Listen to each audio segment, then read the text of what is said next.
A Mesa HOA not happy with two bills in the state legislature. They believe if these bills pass, HOA neighborhoods would unknowingly open its doors to criminals. ABC 15's Pete Serrato spoke with the community manager of the HOA about these two bills. And Pete, what's in there that has the HOA so worried? Well, Stephanie, they're pretty much the same bill, HB 2695 and Senate Bill 1482. And the HOA says certain provisions in those bills will limit how much information they can get on the tenant. But others believe it could be another example of overreach by the HOA.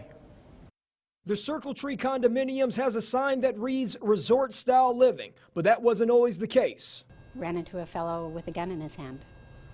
And so we turned around and walked right back. Patty Gibb and her husband John have owned a condo in this complex for 4 years. That incident is why they support HOA criminal background checks on tenants. Safer for owners, for renters, and friends and family might visit. So you're saying this section of the House bill will prevent you from asking that homeowner if the tenant has any sort of criminal history?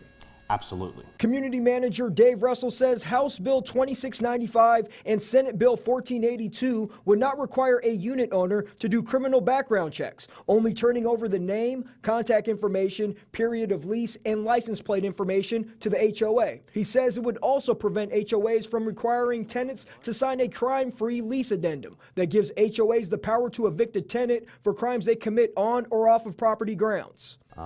We won't know who's living next door. My main concern is the overreaching nature of HOAs. Civil attorney Nat Nikelli says HOAs should have the power to evict tenants who commit dangerous felonies, but he says some HOA addendums allow evictions for minor violations. Grounds for eviction would be violating HOA rules such as you leave your trash can out.